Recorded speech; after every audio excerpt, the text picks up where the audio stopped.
मध्य प्रदेश में राजा और महाराजा के बीच बड़ा मुकाबला। ग्वालियर चंबल में दिग्गी राजा महाराज पर पड़ेंगे भारी। दिग्गी राजा के सामने महाराज के छूटेंगे पसीने। महाराज को उनके गढ़ में घेरने का बनाया बड़ा प्लान। दिग्गी राजा की सक्रियता देख महाराज की बड़ी बेचैनी। मध्य प्रदेश में नवंबर में होने वाले विधानसभा चुनाव में भाजपा कांग्रेस के बीच कांटे के मुकाबले में सबसे दिलचस्प तस्वीर ग्वालियर चंबल क्षेत्र में बनने की संभावना है।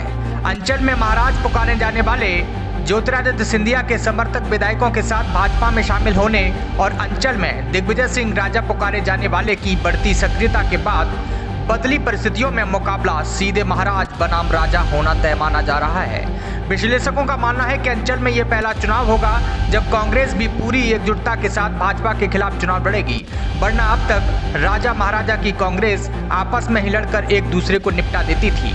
इस अंचल में विधानसभा की 34 सीटें हैं जो अगली सरकार बनाने में अहम भूमिका अदा करेंगी। साल 2018 में यहाँ कांग्रेस ने 28 सीटें जीती थीं।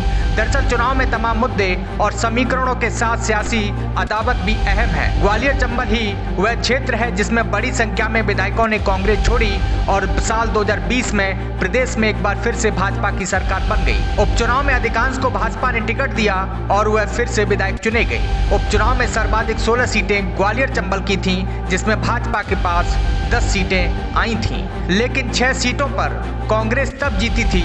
इमरती देवी, एंडल सिंह कंसाना और गिरिराज दंदोटिया चुनाव हार गए थे।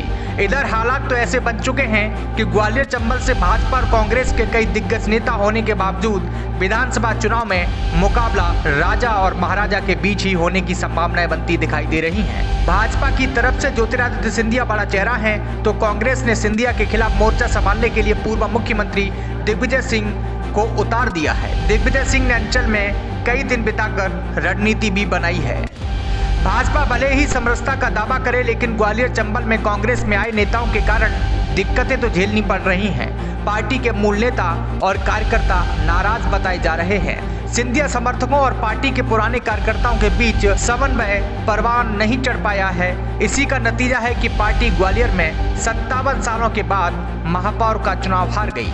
केंद्रीय मंत्री नरेंद्र सिंह तोमर के लोकसभा क्षेत्र मुरैना में भी महापौर की कुर्सी भाजपा के हाथों से निकल गई। ग्वालियर चंबल में 2018 से पहले हुए एट्रोसिटी आंदोलन का असर अब तक महसूस किया जा रहा है। जब मुकाबला सीधे कांग्रेस से होगा, इस मुद्दे से पार पाना महाराज के लिए भी बड़ी चुनौती होगी।